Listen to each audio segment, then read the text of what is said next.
Amém? João 7,44 diz: alguns deles queriam prendê-lo, mas ninguém lançou mão dele. E os servidores foram ter com os principais dos sacerdotes e fariseus, e eles lhes perguntaram: por que o não trouxestes? Responderam os servidores: nunca homem algum falou assim como este homem. Responderam-lhes, pois, os fariseus: também vós fostes enganados? Creu nele, porventura, alguns dos principais ou dos fariseus? Mas esta multidão, que não sabe a lei, é maldita. Nicodemos, que era um deles, o que de noite fora ter com Jesus, disse-lhes: porventura condena a nossa lei um homem, sem primeiro o ouvir e ter conhecimento do que faz? Amém. Você pode sentar, irmão. Como já temos falado, por mais que a gente gire, nós vamos cair sempre no mesmo ponto, porque a verdade é Cristo Jesus, a verdade é a palavra de Deus, a verdade é o Evangelho, as boas novas. Ide por todo mundo e pregai o Evangelho a toda criatura. E aqui um episódio, no mínimo, intrigante, que nos faz parar para refletir. Soldados, autoridades, queriam acabar de vez com Jesus, mandaram esses homens armados irem lá buscar Jesus, que está pregando na cidade. E quando os homens retornam, os principais perguntam: cadê ele? Não trouxeram ele? O que houve? Não trouxemos ele. Eu imagino o que não se passou pela cabeça daquele principal, do chefe, quando os homens disseram assim: não, nós não trouxemos ele. Deve ter passado muitas coisas pela cabeça daquele homem. Será que os discípulos de Jesus se rebelaram? Será que houve uma rebelião? Será que Jesus é um homem muito forte e eles não conseguiram lançar mão dele? Será que Jesus fugiu? Será que Jesus correu? O que aconteceu? Vocês não trouxeram ele por quê? Simplesmente porque ninguém fala como este homem. Meu irmão, isso é tremendo. Isso é tremendo. Quando o Espírito Santo traz a revelação, isso é tremendo. Ninguém fala como este homem. Mas o que ele estava falando? Ele estava falando exatamente o que hoje nós temos registrado em Mateus, Marcos, Lucas e João. O que ele nos deu e disse: ide por todo mundo. Aquilo que Jesus tinha e fez aquelas autoridades serem detidas, é a mesma coisa que nós temos e conseguimos deter todas as forças infernais das trevas. Apenas palavras. Mas vocês não trouxeram ele por quê? Já sei, ele sacou de uma espada, ele sacou de um punhal. Ele estava com espiões, ele estava bem guarnecido. Não trouxemos ele porque ninguém fala como ele. As palavras que saíam da boca daquele homem nos constrangeram, nos impediram, não deixou que nós concluíssemos a nossa ação. A palavra dele foi impactante, mas eles ficaram ouvindo Jesus durante quanto tempo? Alguns minutinhos que eles ouviram Jesus, o Evangelho, a unção das palavras destruiu todo o ânimo maligno da vida daqueles homens de intentarem contra Jesus. Não trouxe. O que está acontecendo? Vocês também foram enganados? Não, nós não fomos enganados. Apenas ninguém fala como este homem. Meu irmão, Jesus disse para você: ide por todo mundo e pregai o Evangelho.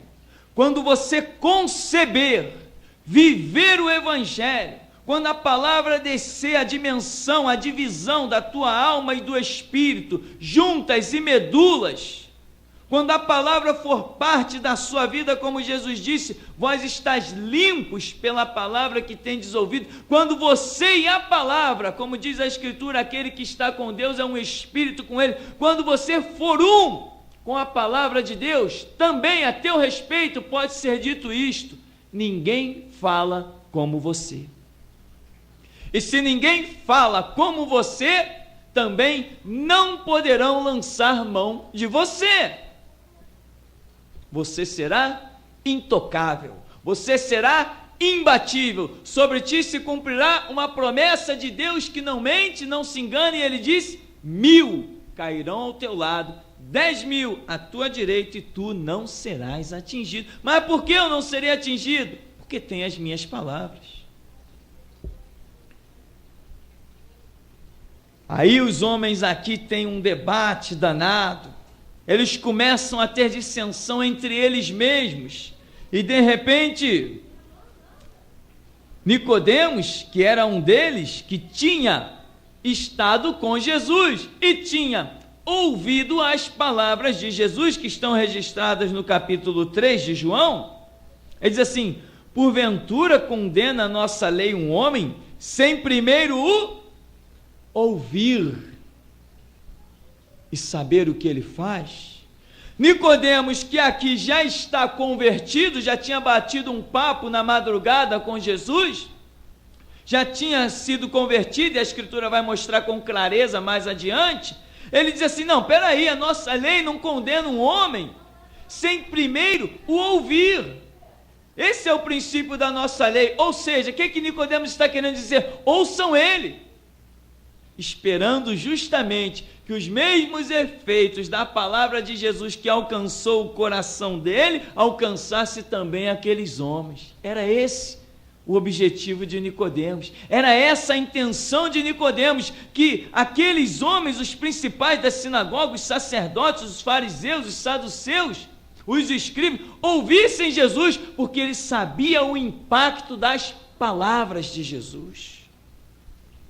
Irmãos, você tem algo tremendo na sua vida. Por isso, quando os apóstolos saíram a pregar o Evangelho, transtornavam as cidades, e o que diziam? Estes que transtornaram o mundo, chegaram também até nós, transtornaram o mundo. Que expressão terrível! Para homens que não tinham uma espada, não usavam um canivete para se defender. Que coisa fantástica! Por isso, meu irmão, eu continuo a declarar: sem Bíblia não há Deus. Os que querem servir a Jesus Cristo sem conhecimento da Escritura estão perdidos, porque Jesus disse: se alguém crer em mim, segundo a Escritura, não é crer no que estão falando, não é crer nas ideologias, nas filosofias, nas retóricas que os homens têm, é crer segundo aquilo que a Bíblia diz, como Jesus disse: examinai as Escrituras, vós cuidais ter nelas a vida eterna, e são elas que de mim testificam, são elas que falam a meu respeito. Tem que crer segundo a Escritura. Em Mateus, capítulo 10, nós vemos uma passagem também interessante, dentro do mesmo contexto, do verso 5 ao verso 10. Diz: Jesus enviou estes 12 e lhes ordenou, dizendo: não ireis pelo caminho das gentes, nem entrareis na cidade de samaritanos, mas ide diante as ovelhas perdidas da casa de Israel. E indo, pregai dizendo: é chegado o reino dos céus. Curai os enfermos, limpai os leprosos, ressuscitai os mortos, expulsai os demônios. De graça recebestes, de graça dai. Não possuais ouro, nem prata, nem cobre em vossos cintos, nem alforje para o caminho, nem 2 túnicas, nem sandálias, nem bordão, porque digno é o obreiro do seu salário. Ou seja, se eu não levo ouro, não levo alforje, se eu não levo prata, eu não levo nenhum recurso, então significa que o que vai transformar vidas, o que vai cumprir os propósitos de Deus, não são as coisas que esta terra produz, mas aquilo que ele passou a esses apóstolos, a esses discípulos, e disse: agora ide lá, entra nessa cidade aí, indo e pregai, dizendo: é chegado o reino dos céus. Então, as palavras somente que Jesus havia depositado na vida desses homens eram bastante para a obra: curar os enfermos, limpar os leprosos, ressuscitar os mortos, expulsar os demônios. Isto era a obra, e é hoje a obra que tem que ser feita no Evangelho de Jesus Cristo. Agora, somente as palavras que eles tinham guardadas neles eram suficientes. Jesus não entregou nenhum objeto, não disse: ó, unge isso, unge aquilo, pega esse utensílio, pega aquele. Não, ao contrário.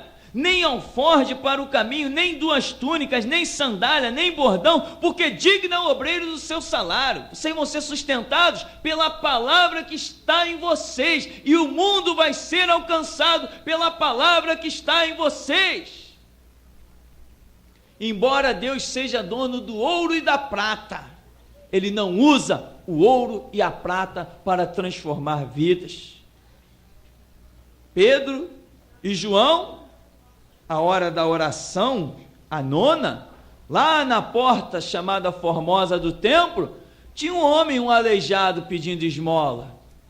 E Pedro diz o que para ele? Não tenho ouro, não tenho prata, mas o que tenho, que é o verbo que se fez carne e habitou entre nós, a palavra, isso te dou, em nome de Jesus Cristo Nazareno, levanta e anda. Estendeu a mão e ele levantou, entrou no templo, glorificando o nome do Senhor. Palavras de poder. Se você tem as palavras de Jesus Cristo, há um poder de Deus tremendo na sua vida. Aquela unção de Isaías 61, o Espírito do Senhor Jeová está sobre mim, me ungiu para pregar boas novas, enviou-me a restaurar os contritos, libertar os cativos, proclamar liberdade aos que estão aprisionados, apregoar o ano aceitável do Senhor e o dia da vingança do nosso Deus. Tudo isso você faz somente com palavras. É com palavras que você liberta vidas. A unção que está nessas palavras, que não são nossas, mas é de Deus, e Ele vela sobre a sua palavra para cumprir, esta unção, estas palavras operam a obra de Deus na terra. Tem muita gente perdendo tempo, complicando os seus caminhos, se iludindo com um monte de ofertas que, abre aspas, igrejas têm oferecido. A palavra esquecida, a palavra abandonada. Mas aqui vemos que a obra é feita somente com palavras. E no retorno dessa situação aqui, também explicado lá em Lucas 10:19, Jesus diz que: eis que vos dou poder para pisar serpentes e escorpiões, toda a força do inimigo, nada vos causará dano algum. Quando? Quando eles retornaram desta missão, e diz: Senhor, em teu nome até os demônios se nos sujeitam. Em teu nome que está em nós, que nós proclamamos com palavras, até os demônios se nos sujeitam. Hoje, as pessoas estão acreditando que os objetos ungidos atraem o mal de suas casas. Os objetos ungidos expulsam os demônios. O que é maior? Aquilo que é ungido ou a oração que a tudo santifica? As pessoas estão invertendo os valores. A igreja de Jesus Cristo hoje precisa de uma urgente restauração, um retorno emergente ao Evangelho. Que hoje membros de igrejas nas igrejas modernas sabem a programação inteirinha da igreja. No domingo é dia disso, na segunda é dia daquilo, na terça é aquilo outro, na quarta é aquilo outro, mas não conhecem um trecho do que diz a Escritura. Tudo que se fala é novidade. Conhece a parábola do filho pródigo? Não. Conhece a parábola das 10 virgens? Não. Conhece as bem-aventuranças? Não. Conhece a parábola do rico e do Lázaro? Não. O que você está fazendo na igreja, hein? Está vivendo de campanhas, correntes e objetos ungidos pelas mãos dos homens. Tristeza. Josué tinha a palavra de Deus e mostrou o poder dessa palavra. A Bíblia não diz que Josué tenha recebido uma revelação em especial, não diz que naquele momento um anjo falou com ele, não diz que a voz de Deus se manifestou a ele. A Bíblia diz que Josué tinha uma necessidade, e como ele tinha a palavra que estava justamente representado naquela passagem do cajado de Moisés para as mãos dele, ele tendo a palavra, ele precisou de um dia mais longo e simplesmente lançou essas palavras de poder e disse: sol detente em Gibeon, tu lua no vale de Ajalon. E diz a Bíblia que Deus fez uma maravilha que nunca houve dia igual aquele na face da terra, porque tinha a palavra, meu irmão, a mesma que você tem. A palavra que você tem é tremenda, e para a natureza, para a impiedade, detém tudo, nada pode se suster diante da palavra. E como prova disso, Jesus é a própria palavra. Em Apocalipse capítulo 19, ele é chamado de a palavra de Deus. Em João capítulo 1, ele é chamado de o verbo divino. E em prova disso, de que nada pode ficar de pé diante da palavra, quando Jesus está no Getsêmani, aquele exército armado com paus, espadas, punhal, lança, vem, Jesus se antecipa a eles assim: a quem buscais? E eles disseram assim: a Jesus de Nazaré. Jesus falou assim: sou eu. O que aconteceu? Caíram por terra, aí se levantaram, aí Jesus pergunta de novo: a quem buscais? E eles disseram: a Jesus de Nazaré. Jesus falou: sou eu. Eles caíram de novo por terra. O que Jesus está mostrando? Que nada pode ficar de pé diante da palavra, que Ele é a palavra. Nada, não tem nada. Se você tem a palavra, há o poder na tua vida, a unção, a graça, há o Espírito pairando sobre a palavra. Você simplesmente será vencedor pelo sangue do Cordeiro e pela palavra do testemunho. Elias, será que esse homem tinha o quê para ser simbologia do próprio Deus na tipologia das Escrituras, a ponto de orar tantas vezes, ordenar e cair fogo do céu com a vida daquele homem? Que coisa tremenda. Eliseu, certa vez saiu da sua cabana, no alto de um monte, e Geazi, um jovem que o acompanhava, estava doido. Meu senhor, estamos cercados, carros, cavaleiros, um exército incontável do rei da Síria. E Eliseu sai tranquilo e diz: Senhor, abre os olhos dele para que ele veja que maiores são os que estão conosco do que os que estão com eles. E diz que quando aquele jovem viu, era carros e cavalos de fogo ao redor de Eliseu e dominando todo aquele lugar.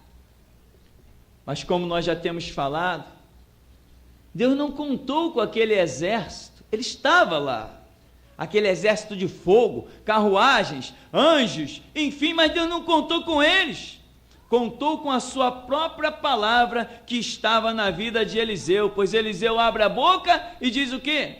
Senhor, peço-te, cega todos eles. Diz que ficaram tudo cego, sem direção, tudo perdido, porque ninguém pode vencer quem tem a palavra. Você, com a palavra de Deus, meu irmão, vencerá sempre qualquer multidão. Olha a história de Moisés. Quando saiu, fugindo de Faraó, à frente tinha o mar, ao redor as montanhas e atrás, lá vem Faraó com seus carros e cavaleiros. Aí o povo murmura: Moisés, nos tiraste do Egito para morrermos neste deserto? Moisés põe o rosto em terra, e quando ele começa a clamar o Senhor o interrompe e diz assim: Moisés, por que clamas a mim? Diga aos filhos de Israel que marchem, marcha lá contra aquele mar. Pode marchar, Moisés. A minha palavra está em ti. Não é hora de você clamar, é hora de você usar a palavra que está em ti. E Moisés chega diante do mar, toca com seu cajado, e o resultado nós já conhecemos. Que o mar virou uma passagem para o povo de Deus, e virou um sepulcro para os inimigos. E aquele mar simboliza também a glória da palavra de Deus, que salva os que nela creem e condena aqueles que a desafiam. Naamã foi diante do profeta Eliseu. Naamã, um general da Síria.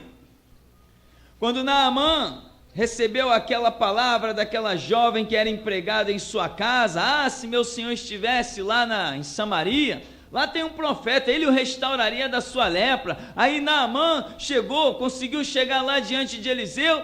Eliseu nem saiu, não olhou para ele, não mandou nada, não mandou o seu bordão, não mandou a sua capa, simplesmente deu para ele uma palavra: vai, lava-te 7 vezes no Jordão e ficarás curado. O homem questionou terrivelmente: não, no Egito lá tem rio melhor que esse?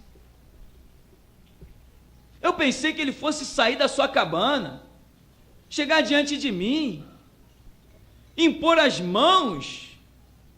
Enfim, o homem está dizendo: eu achei que ele fosse fazer um verdadeiro ritual. Não, meu irmão, quem tem a palavra não precisa de ritual. Quem tem a palavra ordena e as coisas acontecem. Por isso Jesus disse: ide por todo o mundo, pregar o evangelho, curar enfermos, ressuscitar os mortos, purificar os leprosos e expulsar os demônios. Expulsar. Por quê? Porque você já tem a palavra. Quem tem a palavra tem a autoridade para realizar a obra de Deus. Por isso, muitos questionaram lá quando Apolo entra no cenário, quando outros discípulos apareceram expulsando o demônio, e os apóstolos disseram assim: Senhor, nós vamos repreendê-los, eles não andam conosco. Não, mas eles estão fazendo a obra porque tem a palavra. Quem não é contra mim, é comigo. Quem comigo não espalha, ajunta, disse Jesus. Aquele que tem a palavra, meu irmão, é imbatível. Continue na guarda da palavra. Não se perca com os rituais, não se perca com as coisas secundárias que muitas vezes têm sido apresentadas aí. Você tem a palavra de Deus e com ela você vencerá. Se você puser à prova, como diz, vencemos pelo sangue do Cordeiro, pela palavra do testemunho, e não amamos a própria vida até a morte. Quer dizer, apostamos a vida nisso, no sangue do Cordeiro e na palavra do testemunho. E por fazermos isso, Deus se manifesta e nos honra. Por que Daniel foi livrado daquela cova lá? Porque ele entrou na cova com um osso ungido para aqueles leões? Nos dias de hoje fariam isso. Dá esse osso ungido aí para esse leão, Daniel, para ele se distrair, para a noite passar e você escapar. Não, Daniel estava lá com a palavra de Deus, e aquele que tem a palavra não pode ser imbatível e não pode ser abatido mesmo. Por que Sadraque, Mesaque e Abidnego foram livres daquela fornalha? Por quê? Para Deus mostrar que Ele honra aquele que guarda a sua palavra. Imagina, até as chamas do fogo serem esfriadas e servos de Deus passearem no meio das chamas sem sofrer nenhum dano. Por quê? porque tem a palavra e Deus vela sobre a sua palavra para cumprir. Amém? Lâmpada para os nossos pés, luz para o nosso caminho, é a palavra de Deus. Amém? Deus nos abençoe, em nome de Jesus.